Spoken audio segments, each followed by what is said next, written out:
Holy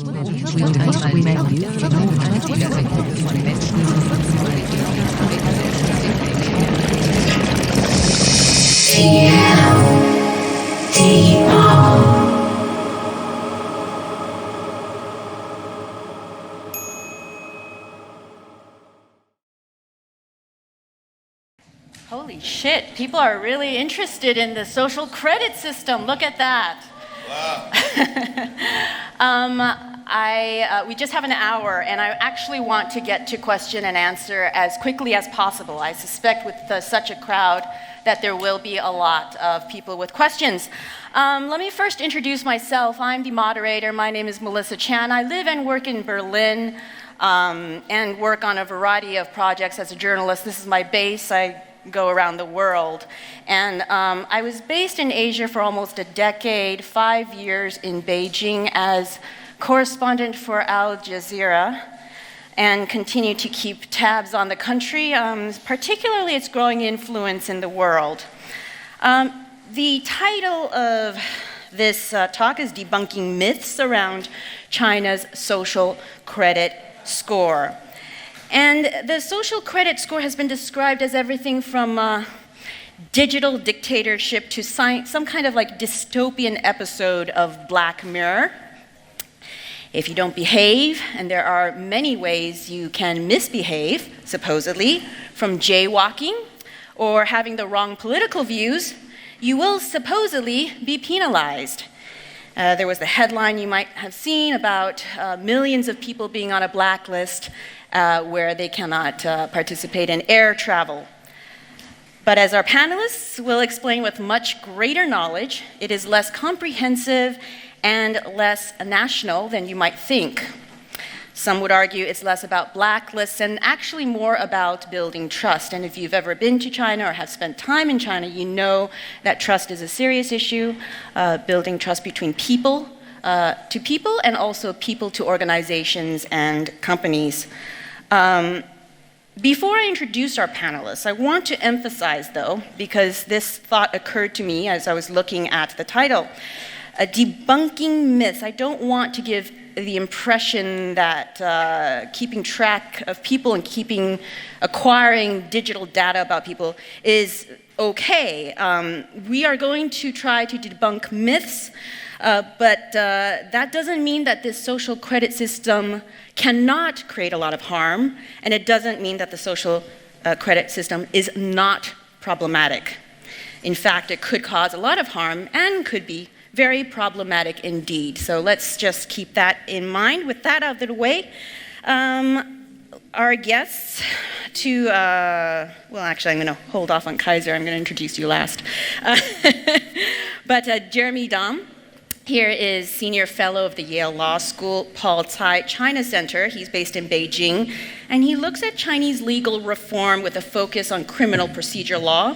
He runs this website called ChinaLawTranslate.com, which is a really incredible resource. I highly recommend that you check it out. There's not a single foreign journalist covering China that does not go to that website as a primary source. I can tell you the New York Times journalists all do. Next is Genia Kostka, who is here, based in Berlin at the Freie Universität. She is a professor of Chinese politics, looks at digital transformation, among many other things. And she is on this panel for a variety of reasons, but because of her most recent study, it's very fascinating. She did public opinion polling in China on social credit. And then in the blue is Manya Koetse, who is editor-in-chief of a website called What's on Weibo. She follows social media in China, looks at digital developments and cyber culture there, and she's really been taking a close look at the social credit system and what Chinese online are saying about it and thinking about it. Last but not least is Kaiser Kuo. I hold that off because the last time I saw Kaiser was 6 years ago, the day before I was expelled from China. That's another story, you can Google that. Kaiser is co-founder and host of Sinica podcast, which I highly recommend. It looks at current affairs in China. There was a really good one a few weeks ago where you talked to Nuri Turkel on the situation in Xinjiang. As you know, there's massive human rights violations going on there. It was a fantastic podcast. A few years ago, when he was based in Beijing, Kaiser was director of international comms for China's top search engine, Baidu. That's another fascinating conversation I could have with you, another panel altogether. And he had lived in China for 20 years. Final fun fact is he was involved in a heavy metal band in the late 80s and 90s in China. So I'm sure there's something on YouTube, maybe? Yeah. All right, and with that introduction, we will go in this order in terms of everyone sort of talking about what they want to say about the social credit system. So over to you, Kaiser. Thanks, Melissa. I actually don't want to talk specifically about the social credit system, but maybe give a little bit of context for why we talk about the social credit system in the West the way that we do. I think that it's important for us to think about this, and I hope everyone will reflect on this. Just 3 or 4 years ago, maybe as much as 5 years ago, we had two very, very different narratives about the relationship between authoritarian politics on the one hand and technology on the other hand. One of those narratives said that in an authoritarian political setting, innovation wasn't really possible. We forget the examples of the V2 rocket, which was developed here, of course, or the Sputnik. But there was almost an axiomatic belief on the part of many Westerners that political freedom and the technological innovation had to coexist. They had to be hand in hand. The other one that we believed, no, of course, we've changed on a dime. I mean, just in the last couple of years, we've suddenly gone to this belief that China is out-innovating everyone else, and that China is going to, as we say in English, eat our lunch. Which is a very curious thing, because I think that we were as wrong then when we were dismissive of China's ability to innovate as we are now when we overestimate China's ability to innovate. The other narrative that has really flipped, and I think that's really germane to this particular topic, is that we used to believe that technology would ultimately undermine authoritarian governments all over the world. We used to believe that you couldn't nail the jello to the wall, that ultimately we were going to see internet-led revolutions all over the world where the oppressed would rise up. And we have been disillusioned from that. We've had a series of events, especially in my native United States. We were still looking at the smoldering remains of the Arab Spring, where we had handily appended the name of some social media property to each of these Arab Spring uprisings. That didn't work out like we thought. We had the experience of the Snowden revelations, including the revelation that the NSA was spying on the German government here. Then we had, of course, the whole fiasco of the 2016 elections. And we with Cambridge Analytica and Facebook and Russian interference in American elections, now we believe somehow that technology is the handmaiden, the very trusty handmaiden of authoritarian governments, that China especially is developing these authoritarian technologies, and I think that we should be careful though when we look at this, not to indulge in a kind of what we'd maybe a technological Orientalism. We should be very, very careful about this, and I think that the panelists who actually know quite a bit about what's happening can attest to this. That's all I wanted to say, and I'd be happy to discuss it. Thanks, and thank you for the good introduction. I'm glad to hear so many people use my site, and hopefully in the future they'll actually subscribe and let me know something of that. But I don't have a whole lot of time, so rather than first describing what social credit is, I want to go to this debunking theory and talk about what it isn't. And 3 things that it isn't. First, it is not a rating system for citizens. In the main document leading to the plan for this, there is no mention of scores, points, or rankings of any kind. Second, it is not the full extent of China's surveillance, technological or otherwise. I'm primarily a criminal procedure person. The state is very able to gain personal information about you when it so chooses, and social credit should not be used as a synonym for all invasive procedures that the Chinese government does. The third thing about social credit that is not is it is not so tech intensive. It feels like this is something that the West has got onto, but in truth, the actual systems are about sharing existing government information. There are no algorithms involved. It is mainly addition and subtraction. So what is social credit? Well, I break it down into three major portions. The first is a financial portion that is about financial credit reporting, similar to what you find in other countries, including trying to reach the great unbanked or underbanked populations by using some new data instead of just previous lending history. The second and most developed portion is a system of blacklists and regulatory law. This is the part that actually has teeth now and is the part that's supposed to be completed by 2020 and is largely already completed now. There's 43 or 44 industry-specific blacklists. Each regulatory agency makes them. And what's innovative about social credit is that other agencies will sometimes agree to enforce things against the people blacklisted by one agency. And finally is a propaganda publicity section, which involves primarily outreach to convince people of the importance of being honest, which in China is a big issue right now. And that is where some of the few point systems that do exist regionally come in. But I call them publicity or propaganda comfortably because, say, for example, in Shanghai, one of the 4 locations that has a full set of regulations on social credit, their regulations don't mention the point system that they do have there. There are never punishments imposed for something that isn't violating the law or breaking a legal obligation. The point systems are largely educational. So why is there all this misinformation out there? And this is, I actually like the Black Mirror metaphor because I think that there's 2 distortion mirrors involved in the way we look at this. One is sort of what Kaiser was getting into, that we're projecting our own concerns about new technology onto China. We're using it instead of as a foreign power, we're using it as a blank slate in which we can put our own anxieties.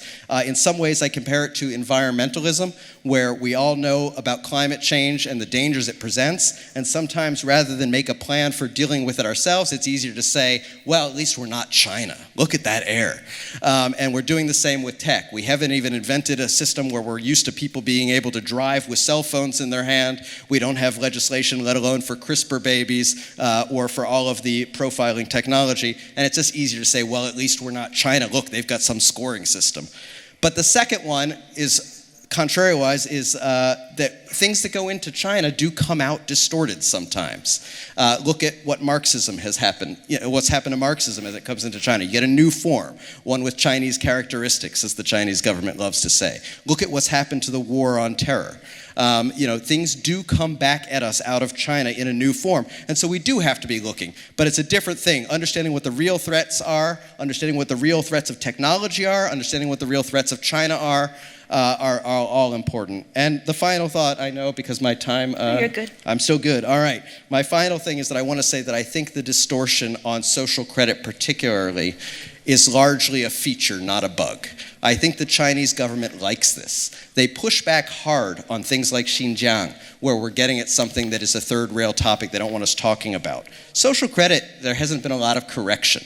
And I think there's 2 audiences for this bad narratives on social credit. The first is domestic, where I think they like the people in China believing they're always being watched. It's just like the universal ubiquitous surveillance cameras that are in Beijing and China.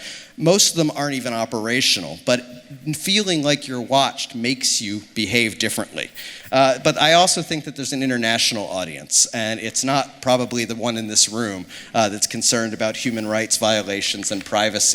It's the one of China going abroad and marketing itself, especially to developing nations. And I think it adds great legitimacy to their regime, to their China model, when papers like the New York Times and the Wall Street Journal write things saying social credit is capable of monitoring and predicting behavior across a population the size of China's. And when you look at Ecuador, when you look at Zimbabwe, people that are buying tech from China, I think that it's a great sales pitch when we cover it wrong. Thanks. The things that reminds me of Bentham and the Panopticon. Yeah. Jeremy Bentham's Panopticon. Go ahead, Genia. Okay. So my research actually looks at what do Chinese people think about it and how do they respond. And to answer that question, I did dozens of interviews and as well an online survey with more than 2,200 Chinese citizens. So what did we find? The first is that the majority at the moment, 80%, use more the commercial social credit systems. So systems like Sesame, Jima Credit, or Tencent, which are by like private companies. Only 7% of the respondents actually said they were aware of being enrolled by a government social credit system. What else? What had surprised us the most is that actually the majority, 80%, somewhat or strongly approve of being a part of a social credit system, being it commercial or government. And actually the majority have stronger support for the government social credit systems, and that is because 77% believe that the central government is much better in handling personal data. That's interesting, right? If what we know about the Chinese state, that there's so much trust that the central government is good at managing this. And on the other hand, commercial companies seen as very profit hungry and being not very transparent about how the scores are calculated, so there's much less approval in the public for those type of systems. What else? We looked at actually who has the strongest support or who approves the most. And interestingly, it's the rich, the wealthier citizens in urban areas. And that is surprising because other research by Pan and Sui find that the wealthy and rich are more pro-liberal, more pro-market reform. So why is this type of citizen more in favor of being surveilled or being in favor of the systems that could potentially impose constraints to their political, economic, as well as social freedom and opportunities? Well, the answers we found are two. The first is benefits. It's actually the rich who benefit most from these systems. So the commercial ones, right, they're more like loyalty schemes. If you consume more, you have a higher score. Also, the government ones is actually, there's some pilots who actually allow you to make a donation in order to improve your assessment, like in the city of Rongcheng. So that allows also people to game the system. The second is when we look at benefits, people in urban areas have much better access to the benefits. Let's say a lot of benefits are like shared biking services. If you live in a city and you're rich and urban, you can use these services a lot more than the people in urban, rural areas. The second, what we found is actually the perceptions of what social credit systems are is very different in China. And here we really find that citizens perceive it not as a surveillance instrument, but much more as an instrument to close what we call regulation and institutional gaps. And what we mean here is that in China, there's a lot more pressure for companies to be held accountable. 70% in our survey said there is an issue of trust in Chinese society, and using this additional information collected by social credit systems helps them to address issues like food safety issues, internet scamming, or pollution. So it's seen as an additional instrument to provide reliable information in a society that has undergone very dramatic changes in the last 40 years. And finally, social credit is also seen not as a surveillance instrument, because people honestly think if the Public Security Bureau wants to get information, there are much better and more effective ways collecting this data. So in summary, at the moment, people see the social credit systems, commercial as well as government ones, as an instrument to close institutional and regulatory gaps. And it really shows that there's a lot of support. But the support is not blind, and in the interviews in the survey, topics like fairness and transparency came up, and also privacy concerns, similar to what we have in Europe or the US. But last word is, these initiatives we see are very early on, and things might change as the systems develop. So the support is not blind and might become more negative as the current systems develop. Thank you. Manya. Yeah, well, we'll wrap this circle up and shortly highlight the differences in Western countries and in China when you look at media and social media responses to the social credit system. So to go back, it was 2014 when the Chinese government announced that by 2020 it would implement their social management program nationwide as a government tool to regulate market and society based on reputation information and making sure that people would comply with the law. And here we are, 5 years later, And there are existing programs running locally. We have the blacklist system for those who do not comply with court orders. There is a range of joint sanction and reward schemes, but there is not one national social credit system in place yet, and building efforts are still underway. Yet in the Western media, however, the emerging system has been called Orwellian and creepy and dystopian, with some suggesting that every Chinese citizen would get a score and that the Chinese government would be watching their every single move. And often comparing it to Black Mirror. I mean, the Black Mirror comparison has become so common that if you look at Google Trends, China social credit and Black Mirror are most related topics. So it's the number 2 related topic to China's social credit system. And so it's no wonder if we read about the system in this way in Germany or in the Netherlands or wherever in America, that China's social credit project is something that sends shivers down the back of people because they read about it in this way. And then we look at Chinese media and China's propaganda efforts, and we see a completely different picture of China's social credit. Really, it's like a night and day difference. Since the very first years that social credit became a key theme on the agenda of Chinese authorities, mainland media have been promoting it as a collective effort of the Chinese people together to build on this culture of trust, to regulate market and society, and to resolve existing problems that are widespread when it comes to fraudulent affairs and enforcing court orders, professional malpractices, and so on. I can give you many examples. And right now you see that the social credit a propaganda machine is running at full speed. I mean, besides the state media reports, you have a website, there's an entire magazine dedicated to it, there are dozens of social media accounts, there even is a Credit China tour that travels throughout the country, and through texts and cartoons and videos, and there's even a song now, Chinese media often do not touch upon what this social credit system exactly is, but there's more a clear narrative or a clear message in their narrative that it's all about honesty and trustworthiness as a universal norm. It is about punishing those who are untrustworthy and rewarding those who are acting in good faith. So by emphasizing how social credit brings harmony to the people, peace and order to society, and makes people's lives better, it is perhaps unsurprising to see that the implementation of the social credit seems to be generally very well received by Chinese netizens.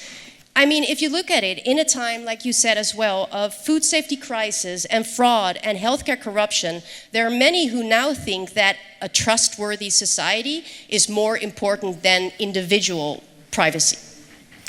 I just want to follow up, and perhaps it is because I am a journalist, so I take some offense to it. When you say Western media is misreporting, I mean, who are you talking about? We're talking about thousands. God. There's thousands of newspapers. Let's name names, because I think that people should know which publications are not reporting it properly and which publications you think are. Name names. Okay, well, I'm Dutch, so for me, I'm from Amsterdam, but I mean, there's one Dutch journalist program that is probably the best. It's called Eén Vandaag. I don't know if we have any Dutch people here, but they were literally breaking the news of, in China, there's a new program and every citizen will get their own score. If you buy beer, that score will be lowered. This is something that was told by Dutch politicians as well in the media.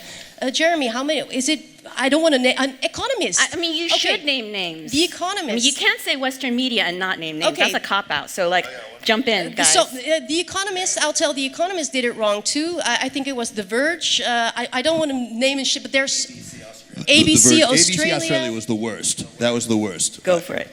You want to go So ABC Australia, more, I think Jeremy? The Verge article, even the Wired article, although the author of the Wired article has backed off quite a bit on that, and she's really self-corrected quite a bit. Yeah.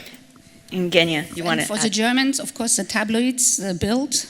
But there are some better ones. So I don't want to do media slashing because I've also seen some good reporting in Die Zeit and FATS, which are more high quality newspapers. So we have to be careful to slash all journalists. So it depends. But we've seen a lot of bad publicity in Germany. And Kaiser. Yeah, I want to single one out for praise. I think some have gone out of their way to really correct and have really helped a lot of reporters to report on this more correctly. One person especially deserving of praise is James Palmer, who's the Asia editor of Foreign Policy, who's really gone out of his way. We disagree on a lot of other things, but he's pointed to Jeremy Daum's work at China Law Translates and really helped to correct that narrative a lot. And he can be quite critical of China. So absolutely. the fact that he actually, James Palmer of Foreign Policy, that he does this. I want to go to Genia's survey because I find it fascinating. 80% of Chinese internet users taking a positive view. Can you talk a little bit about methodology? When I read this, I was like, this is fascinating.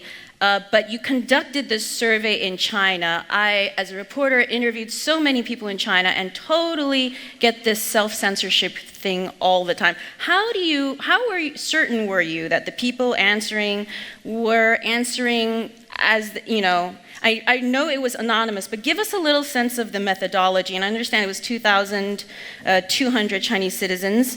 There's 1.4 billion Chinese. How did this all work? Okay, now I can talk for 3 hours. Methodology. Ask a professor on methods. Okay, so this survey we used a panel survey method. So we used people who used more than 40,000 apps. And from that, we sampled randomly by age, region, and gender. And of course, the people who responded, it was anonymous, but you can, if you really make an effort, track IP addresses. So it's not that anonymous. But it was really made through a market survey data, so people probably are a little bit biased. It's not the first survey they filled in. And in order to make sure we really had honest answers, we also did in-depth interviews, again, randomly sampling by age groups and gender to make sure we got it correct. And even our in-depth interviews, which were really through private connections as well, the same came out. And if you ask really Chinese, really people are saying, look, of course I value privacy, but I also value quality of life. And these social credit systems make it easier for me to get, check into a hotel, so why not? So I think I think everyone would agree, surprisingly, an open attitude towards it. But talking about media, also they see less discussion about it in the media, right? So that's one of the reasons too. Manya, I certainly love your thoughts because you check on people's opinions on this on social media. Yeah, so all the time. I'm very, very active on China's biggest social media networks like Weibo and WeChat, and I track opinions all the time of what people are writing. And what I want to add to what you're saying is that what you see on Chinese social media often is that the big stories stay really small. So there's no talk about the social credit system. It's not a popular topic at all. But the small stories get really big. And just to give one example, for example, last year there was this guy who was misbehaving on a train and he refused to get up off his chair and he pretended to be in a wheelchair and he wasn't. And this was all recorded on video and it became a huge trending topic about people misbehaving on trains and how dare they, because these tickets can be really expensive. And he was put on a blacklist, so he couldn't travel by train for 180 days afterwards. And this is when you see a lot of people showing their support. They pay a lot of money for that seat, and if somebody is taking their seat, then it's affecting them personally. And so they say, come on, those blacklists, we should have them on buses, we should have them on airplanes, we should have them everywhere. And this is where you see that there's a lot of support for this kind of system, but not for the great picture overall, but for the smaller parts of the system. Jeremy. Going back to the survey, and we've spoken about this before, I think it's important for people who aren't working on social credit to understand my experience, which is that if you ask the average Chinese person, what do you think of social credit, the social credit system, they would have no idea what you're talking about. The vast majority of reporting on social credit is in the West. I've attended Chinese legal conferences where we're talking about social credit, and we spend 50% of the time saying, well, it seems like the West thinks this is really important, so we thought we ought to have a conference.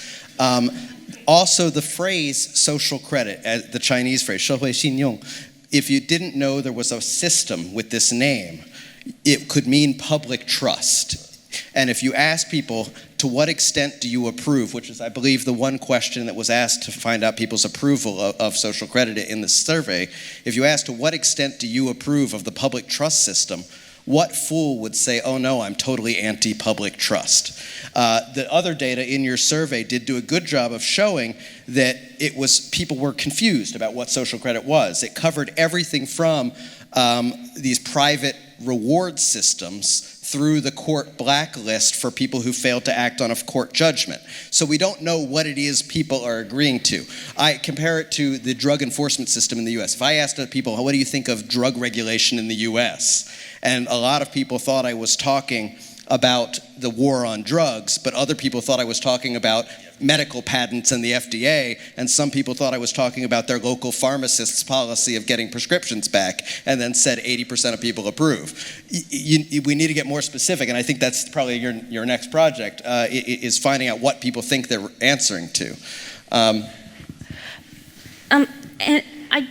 I wonder, the other thing about your survey and polling is, a few years ago, and I'd be interested in what Kaiser has to say about this, a few years ago, if you asked Americans what they thought of Facebook and Facebook taking all your data, they wouldn't have the response they have today. 5 years ago, 6 years ago, it would have been, fresh off the Arab Spring, oh, social media is great for democracy. And I have nothing to hide. There's no skeletons in my closet. I don't mind if they take some data from me. So when you ask a question, I wonder to what extent it's almost too early to ask people what they think about something like this, because they themselves haven't thought about it and don't even know the ramifications of that. So, the 80% figure can be read incorrectly as Chinese people approving of it, when in reality they haven't really thought about it. I think we asked a couple of questions, right? So the first question we also asked, should it be implemented? And only 1% actually answered thinking it should not be implemented.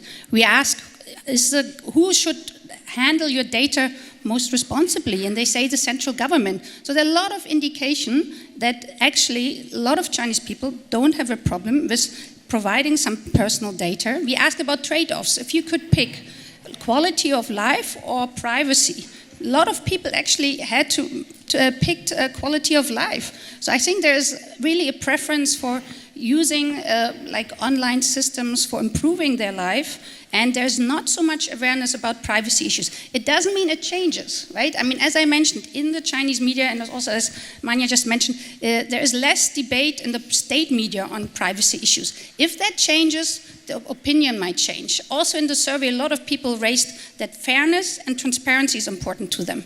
At the moment, there's very little transparency of how, for example, Genia Credit calculates their scores, so the commercial providers. And people don't find it, they're not very comfortable that they don't know how their score is calculated. It's similar, but we have issues in the West. So for example, 16% of all the users, of the commercial users using Genia Credit, said 16% said they have unfriended a friend on social media just because in order to influence or to avoid a negative score on Genia Credit. So 16% already unfriended a friend. So people are changing their behavior.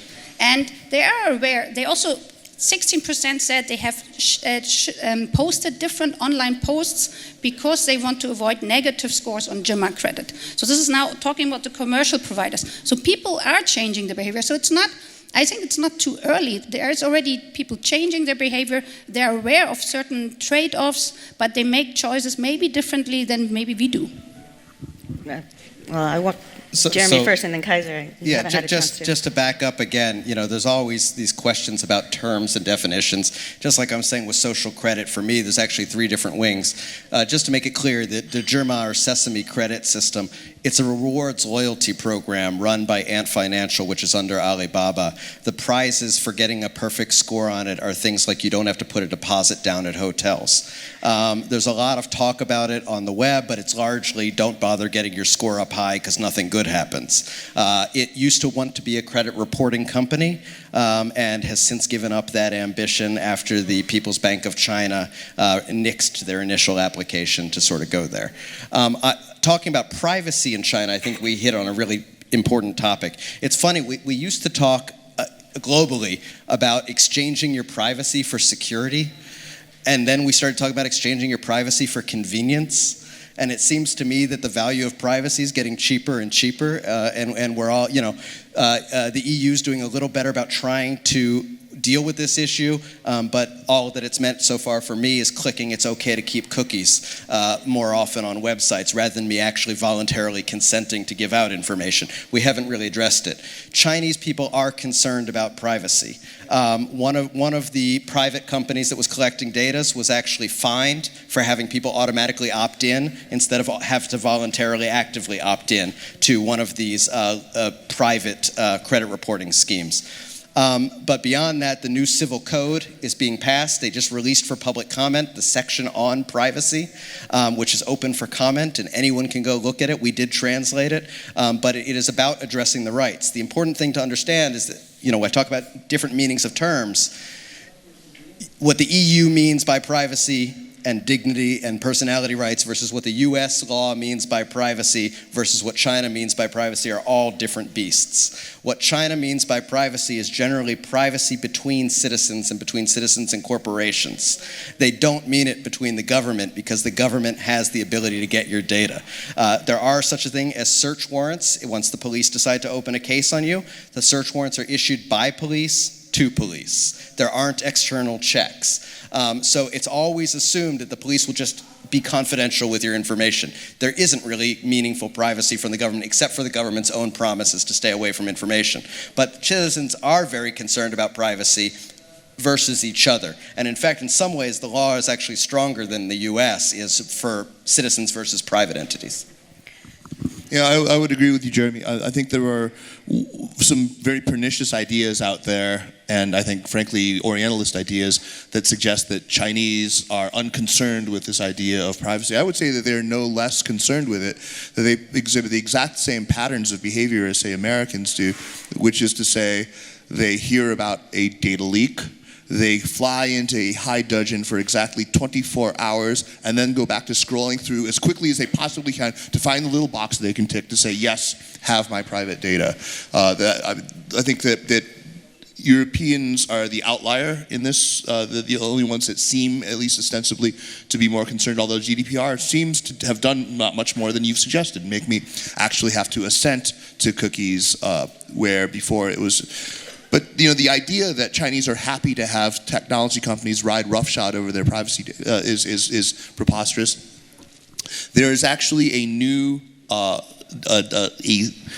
think it's called the Personal Information, what is it called? Standard, the Personal Information Security Standard, and you can work out the acronym yourself. But it's actually modeled very closely and in some places more stringent than GDPR. So I think we should be very careful about this idea. Something that we talked about before we got on stage, though. Kaiser, could you talk a little bit more about why then even though Chinese do care about privacy, that the public conversation is more benign, the Black Mirror versus the Star Trek space. Yeah, sure. That's a very good point. I mean, if I had more than 3 minutes initially, I would have talked about this. So. Yeah, I think that in all countries, technology is created and consumed in a kind of social and cultural matrix, and it's very different from country to country. You have to think about the Chinese and their experience with technology. In the last 40 years, since the advent of reform and opening, anyone alive today who has sort of experienced this, they've only known technology to improve in lockstep in perfect lockstep with the improvement of your life, your welfare, your livelihood, the availability of consumables. It's so tightly intertwined that there's very little reason to be suspicious of technology. Couple that with the very technocratic underpinnings of the Chinese polity itself. Couple that with, I mean, really, China is the land of nerd empowerment. If you are a technologist or a scientist there, you know, it's a higher social status than anywhere else. In China, unlike in the United States, the bully, a football player, doesn't roll by you in his Camaro, roll down the window and shout "nerd" at you. Instead, you know, the nerd gets the girl. It's always like that in China. It's a very different, so they're less suspicious of it. You don't end up having conversations, as I mean, all of us who are parents here, I'm constantly in the US having conversations about limiting my children's screen time. I try to have those conversations with my Chinese friends, and they won't have them because they're too busy on their phones. So it's a very different world. Look, we talked about, if the US, we look at the science fiction that we produce in the US or in Europe, when was the last movie that you saw that wasn't fundamentally dystopian? I can think of Arrival, and that's about the only one that isn't. You know, and instead it's mostly sort of Blade Runner, and has been for a long time, real suspicion of technology. And that's, you know, in many ways very healthy. China is not in its Black Mirror phase, though. China is still very much in its Star Trek phase, where it's the last place on Earth almost, where there is this widespread embrace of a techno-optimistic point of view. To what extent is it in its Star Trek phase because the government hasn't allowed a discussion to get to the Black Mirror phase? In other words, well, I'll just leave it at that for you, and then I know Genia wants to say next. I you know, that's a tough question, because, you know, it's hard to sort of prove negative. You don't know, but I do not think that there are limits to conversations that are critical about things like privacy violations, about over-dependency on technology, about the sort of the dehuman. People have these conversations. There actually are conversations happening about the potential downsides of artificial intelligence. They're not common. They're not coming from our leading technologists. It's not the way that Elon Musk or Bill Gates talk about summoning the demon of AI. It's not our top, you know, like the late Stephen Hawking, our top research scientists talking about the demon of AI. Instead, you know, these are mostly maybe happening in philosophy departments at the Chinese Academy of Social Sciences, but it is happening. There is a discussion about AI and ethics, but it's not as mainstreamed as it is in the West. I mean, I just want to say why there's not a discussion, because we're talking here about early stages. So when we look at the government-run local social pilot systems, there are 43 cities around China who have some form of local pilot. But in our survey, only 7% were aware, even though 43% lived in a city which were officially part of a local pilot. And why is that? Why are people not aware? It's simply because most of the pilots, and we mentioned it before, don't target initially citizens. They, as an assessment system, focused on businesses. And so that's maybe also why citizens don't discuss it. It doesn't affect their daily life. People don't even know that it exists. So, but it might change. So, I mean, that's why it's good to have this debate if the systems develop. And the plan is that initially lots of local pilots start with businesses, but the plan is that it gets extended to the individuals. And if that is the case, then of course it will affect them. And then citizens already in interviews mentioned that they are concerned about fairness. And often they mentioned, oh, they're worried that the local government officials who have the right networks can, you know, get away with it, but the average citizens are bound by their assessment.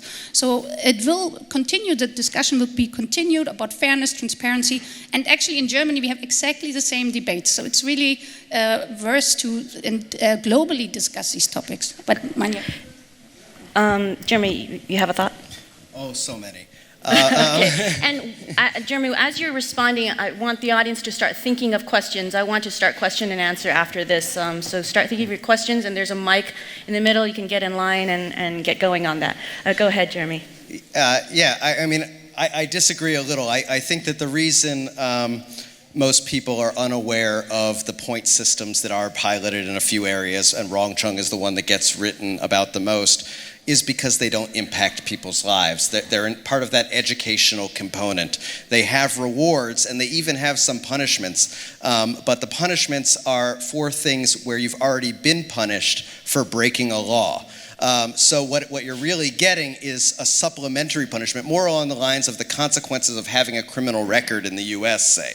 So if you get caught stealing a TV, and the police come out while you're walking out with that TV, your thought is not, oh, damn, my social credit is gone. Your thought is, oh, I'm going to jail. And yes, having been to jail will lower your social credit score. But it's not that you have a low score that results in punishments, it's that you got punished that results in a low score. And I should say, just to back up that these are educational systems, the big reward for the highest level of score in Rongcheng is a 200 renminbi, that's $30 US, transportation subsidy for riding the buses. That's about a meal even in Rongcheng for 3 people. So these are not huge benefits that people would be changing their behavior. I think there will be more scoring systems, and I think they will largely be ignorable. But you know, that is not the real heart of social credit, which is this regulatory system. Great. I see one person at the mic, so I'm going to just throw in one question. Can you hear me? Yes. Yes. Do you mind holding? I'm going to throw in one more question because I just see you next. So we'll go to you right after. But people are shy. Can we talk a little bit, whoever wants to jump in, about the government, different governments, municipalities, and also companies will decide their mini version of social credit, right? Whether it's the banking or whatever. Not much discussion going on in China then about biases. And you know, sort of, here's an example. I can't help but not talk about Xinjiang when I'm talking about China these days. All right, it's just almost sort of necessary.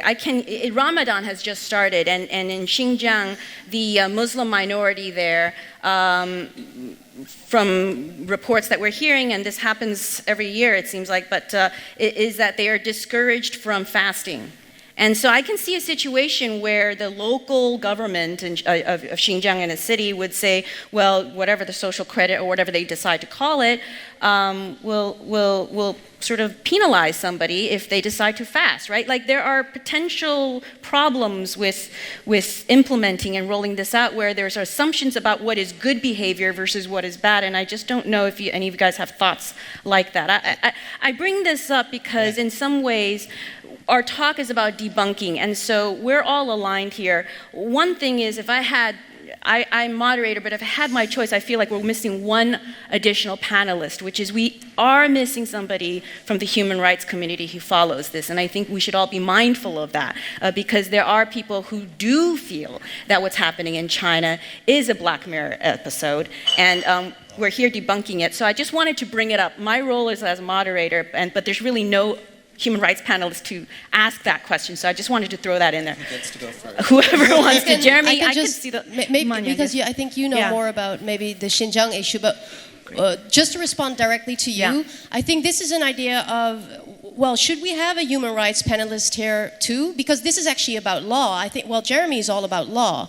And actually, what Jeremy just said, if you're looking at following the law and then social credit is following, I don't really see why we need a human rights panelist here. Because then we are conflating maybe various issues again. And this is the big problem, I think, about the social credit system in media in general. I mean, the Chinese media do it too, and outside of China it's happening.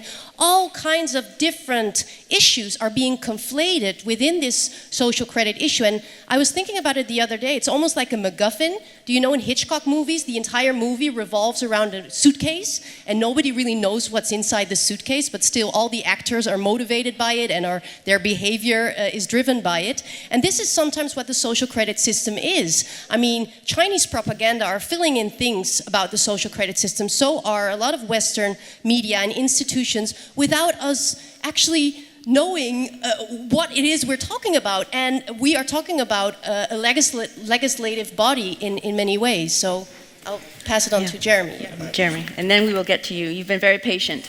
Yeah, it's to me an optimistic thought that the Chinese government would deal with the Xinjiang issue with something as subtle as social credit. What they'll do for somebody who is not fast or is fasting during Ramadan is put them in a center.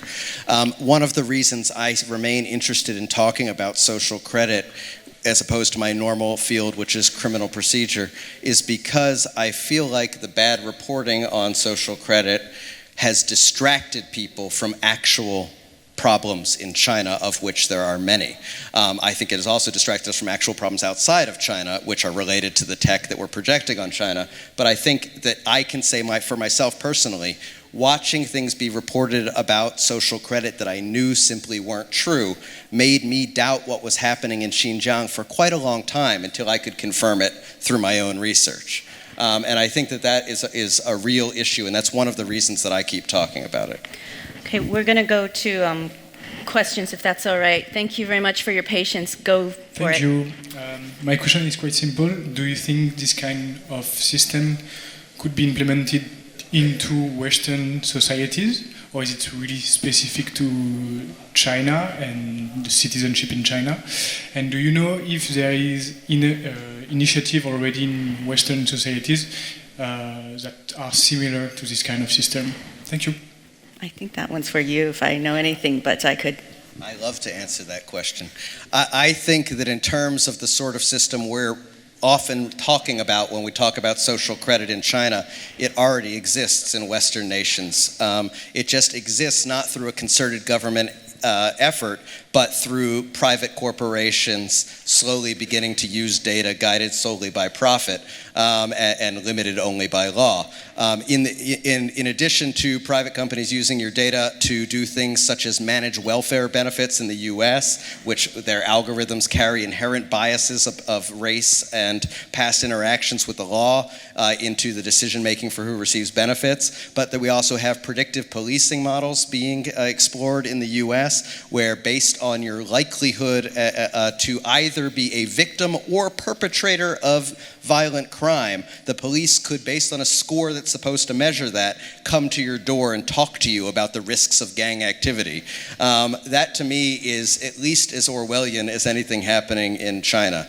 And one of the other reasons that I keep talking about social credit is because if the West, and I particularly am US focused, but if the US continues to view their only notion of an autocratic government to be one where everybody is walking around in fear, beleaguered, and in chains, we're going to miss the autocratic government that is taking shape right under our noses. We have to understand that life can actually be quite comfortable under in a non-free state.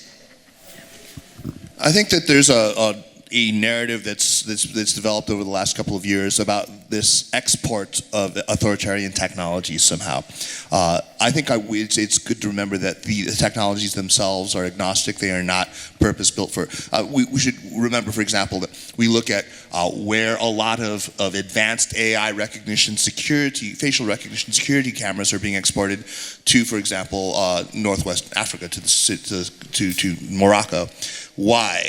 Who is the actual client? They're doing this so that they can comply with U.S. war against the war on terror mandates that insist that they have that number of AI recognition cameras in place, and they can't get them anywhere else at a reasonable cost. So they buy them from China, and somehow this gets double booked in both columns.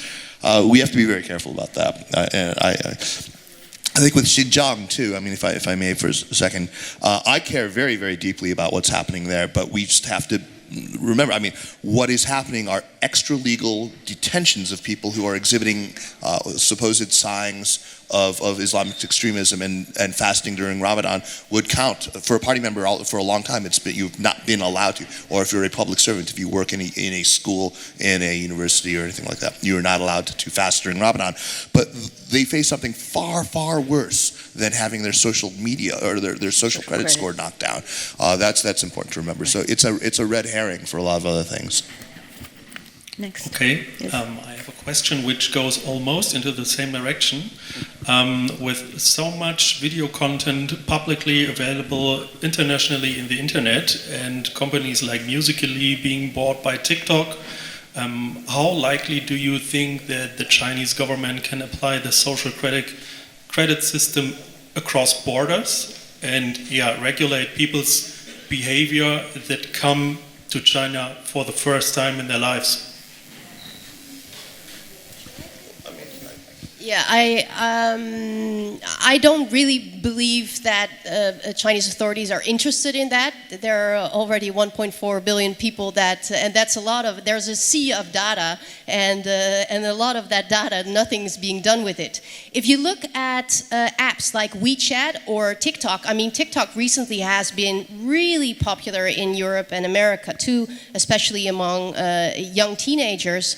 They are running on different systems. So, I mean, it's still a Chinese app, but it doesn't work in the same, it doesn't have the same restrictions as it does in mainland China. So basically, there are two different apps operating under the same name. And also, just to make clear, these kinds of apps, they don't take a score. Alibaba does, WeChat does, Alipay does if you opt into it. So for example, I have a score now, it's 600, it's not so good, so I cannot get, I'm nowhere. But you still have to opt into that. But who knows in the future? I mean, if it's commercial, if it's about making money, sure, that could be the case, that you opt into such a thing and then you can get some free books or some, like a loyalty program, sure. But if you're talking about politically motivated scores for foreigners, I don't believe that. They will have a database on you anyway if they think you matter to the Chinese government. Look, I mean, there's an assumption in here that I find very disturbing, and it's this idea that we should have some kind of extraterritoriality for foreigners living in China. So somehow the social credit system, even were it to exist in the most full-fledged form that of the Western imagining, even if it did exist, why wouldn't it be applicable to people living in China? Of course, they don't even come to China, and still China has the data then. Well, no. So I mean, I think she's addressed this question of people crossing border. I mean, of the app crossing borders into other markets. We don't need to worry too much about that, I think. But I've seen a lot of other critiques suggesting that Europeans living in China would be subject to this, and that is their primary objection to that. That is a form of extraterritoriality that I think any reasonable person on reflection would realize is not an acceptable thing in this post-colonial world. Yeah, true. Next. So, sorry first, my English is not the best. It's great. I'm going to make a small comment first because I live in Cuba. So, for me... Short comment. We always want to get to the question. Only one question. Thank you. I live in an authoritarian system, and I know, because I live like that when you use numbers to recreate situations that are developed in this kind of systems, not always the numbers give you a whole perspective of the topic. For example, in February, Cuba make free elections according with the reform of our constitution, and we had 7 million voters, and more than 6 million people vote yes for the constitution. One constitution that support an authoritarian system. So if you use that number, you can say that more than 88% of the Cuban population support the system. My small question is, how trustworthy are those surveys that you are giving us the numbers, if you are not including subjective elements like information? What kind of information receive the people in China, inside China? Because we have a problem. In Cuba, we only receive the information that the government wants that we receive.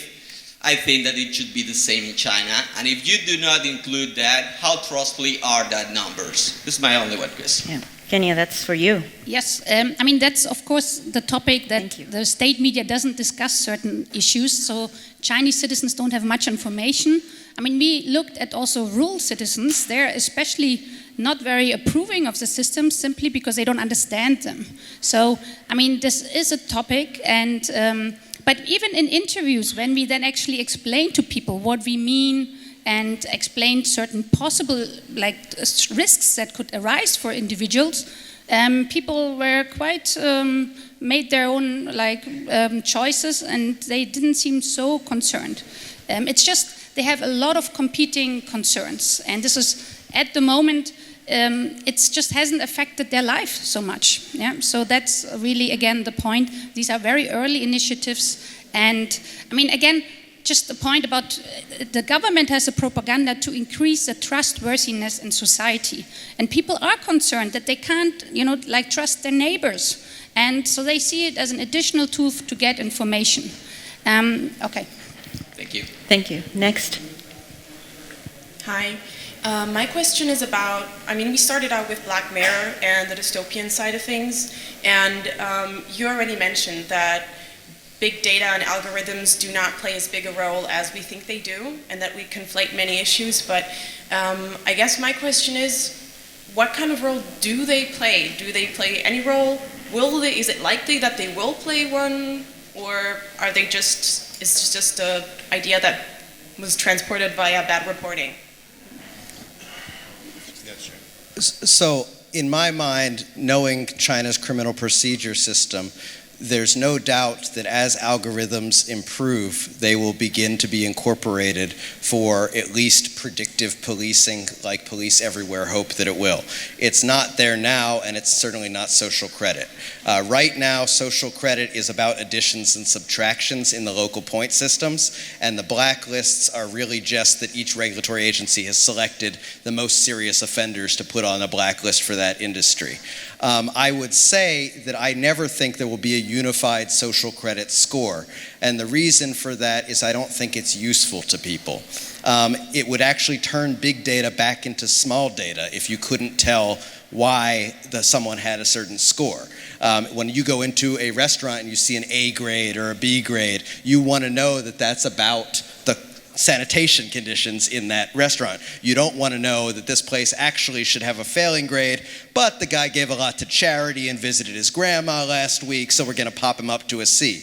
People want data that's useful to them. Police want data that's useful to them. Now, the problem is that in experiments in the US and elsewhere with predictive modeling, we've seen that they get a lot of false negatives and false positives, actually, where they're either being over or under inclusive.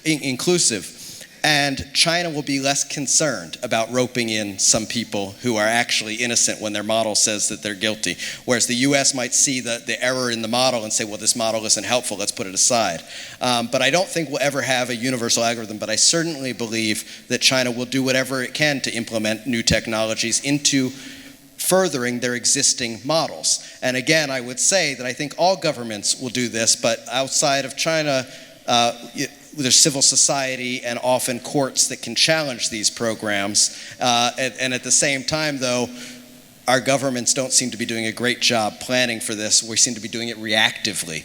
And reactive in a tech that's advancing this fast as AI and the biotechs, honestly, I don't think reactive's going to cut it. We need to start making plans before the tech is here. Thank you. Thank you. And we have 2 minutes, so the last question. Okay, very fastly. I worked 6 years in automotive business in China in the strategy department, and I have 2 things to say. One is I worked a lot with numbers, accident, traveling, whatever. I never had the feeling they were objective. That's the thing what I just want to mention, because I think when we speak about different culture and also how information are used, there's a very different culture about this in China. I guess you're aware of that. Second one is I worked a lot with this typical middle class wealthy Chinese, and we talked a lot. I also speak Chinese. So it was very difficult to really get their opinion on things. Yeah. So I just want to mention here again, I still see, even though I don't like the negative drive, what is often done from the Western media, that it is an impact on their freedom, and they don't really have the chance, as long as they live in China, as they're Chinese, if they work in China, and they have a Chinese passport, I don't think they have the chance to say openly what they really think. So it's very difficult to do us away and really believe in the numbers you get in the end. So Just the last statement. Well, to turn the statement into a final question, lightning round, to what extent are Chinese in Plato's cave? They're inside the cave looking at the shadows. They really don't understand what it's like to freely express themselves, and so the social credit system or ideas like that is more acceptable to them. Go. I don't even know how to. Yeah, I know. Just Plato's trying to pick cave. up on. I know. I take your point, of course, and it's very difficult to get perfect information in a society where a lot of information is censored. That's clear. I don't think you'll get any argument from any of us about that. That said, I think that people who have spent a lot of time, who have that sort of finger feel, is the German word. I'm not sure I can't remember what it's called. It's a great word, though. Yeah, who've spent time and really have a very good feeling, have honest conversations with a lot of Chinese interlocutors in their native language, and especially when you look like me and there isn't that wall of talking to another, a foreigner. My sense is that this does not surprise me. The results that Genia got did not in any way surprise me. Final thoughts? I mean, I just want to say what surprises me is actually why we don't discuss why the Chinese government uses much more effective ways to address the problem of trustworthiness. Why not increase the law, make it better, more enforceable? Why not increase education? And I find this really missing in the debate. So why don't we focus on this? And I mean, I think this social credit government system is just a second best tool, and it's not effective. It will not get the bad apple out of China's society. And I think this is something where we maybe the next year can discuss, how to address the issue of making laws more effective and increase the education. Yeah. Very Sure. quickly. The last thing I want to say that I hope, because of course, like I said, I talk a lot from the media perspective. Instead of always portraying it as a system that might be very problematic, like you said in the start, it might create problems. And instead of, and as a lot of Chinese state media say, this is a social credit system could solve a lot of problems. Maybe the truth is somewhere in the middle. Maybe it's not that black and white. Either it is problematic or it will solve all problems. Who knows? But I hope we have another chance in the future to see the updates and the developments. I highly encourage everyone to come up to the panelists after this discussion and introduce yourself, talk to them more if you want to find out. Thank you so much for listening in. I hope you found this interesting. Time to go.